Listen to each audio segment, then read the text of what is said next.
हम अपने ऊपर इस बात को अच्छी तरह से देखें।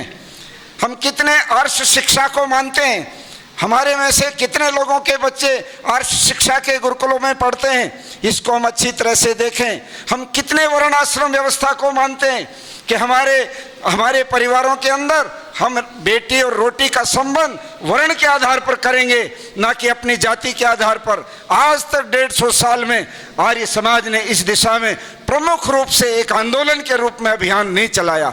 आर्य समाज मंदिरों में शादी होती है, वो अंतर्जातीय होती हैं अधिकतर, किंतु वो कोई आंदोलन का हिस्सा नहीं बन पाई।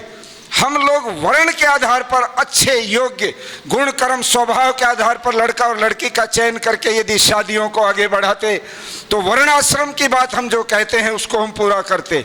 आश्रम व्यवस्था हम अपने ऊपर लागू करना नहीं चाहते।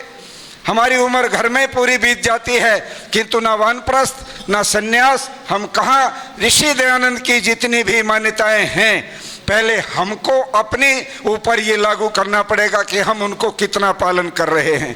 इसलिए साथियों, दुनिया हमें देख रही है।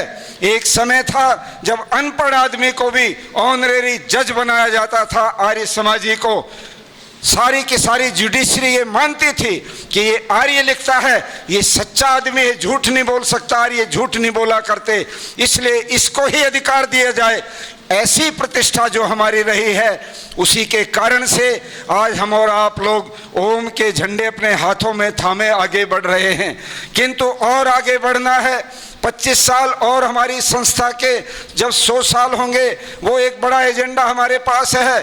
आर्य समाज का भी 50 साल जब दूसरी जन्मशती आए, जब स्थापना का अवसर आएगा आर्य समाज का, वो हमारे पास एक एजेंडा है।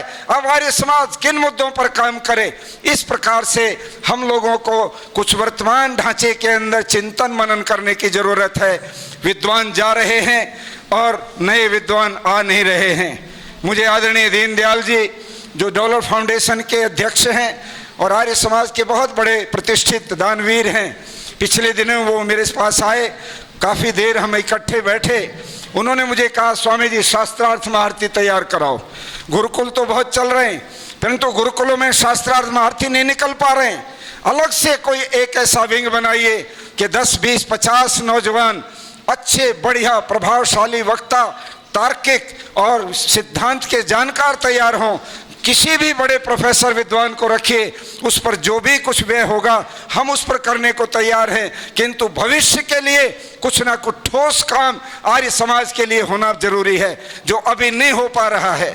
मैंने स्वामी प्रणवानंद जी महाराज से कहा और गुरुकुलों के जो संचालक हैं उनसे कहा, अपने बड़े विद्यार्थियों को प्रेरणा दो कि वो आर्य समाज के लिए जीवन लगाने का निश्चय करें, ताकि हम उनको अच्छे विद्वानों के सानिध्य में बिठाकर तैयार करवाएं और देश दुनिया में उनको भेजें।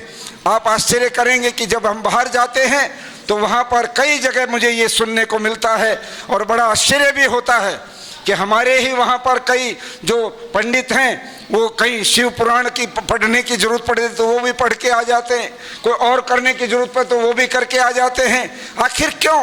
क्योंकि हम लोगों के सिद्धांत के प्रति जो प्रतिबद्धता है वो कमजोर पड़ती जा रही है। अरे ऋषि दयानंद ने तो अपने जीवन का सबसे बड़ा मजबूत एक संकल्प जो लिया था वो था वेद के अनुसार प्रचार और प्रसार करना, वेद के विरुद्ध कुछ भी नहीं करना। जब उनके सामने वेद के विरुद्ध जाने का प्रस्ताव आया और ब्रह्म समाज के नेता केशव चंद्र सेन उनके मित्र थे, उन्होंने स्वामी जी से कहा, महाराज आर्य समाज की स्थापना करके क्या करोगे, एक बड़ा लफड़ा होगा, आप हमारे संगठन को ले लीजिए, हम आपको सारे सदस्य और सबको साधन दे देते हैं। स्वामी जी ने कहा, कोई तुम्हारी शर्त भी है? उन्होंने कहा, केवल एक शर्त है, वेद को अपौरुषेय कहना छोड़ दो, वेद को ऋषियों का और विद्वानों के बनाए मंत्र मानना शुरू कर दो, भगवान का ज्ञान वेद है ये मत कहो। स्वामी दयानंद हंस के कहने लगे, केशव चंद्र तुम मेरे मित्र तो हो, किंतु मेरी प्रतिज्ञा ही तोड़वाने का तुमने निश्चय किया हुआ है। स्वामी दयानंद के सामने कई ऐसे प्रसंग आए, उन्होंने प्रार्थना समाज वालों ने भी ये कहा, महाराजा जो उदयपुर थे उन्होंने भी ये कहा किंतु वो अडिग रहे और अपने सिद्धांत को आगे बढ़ाया।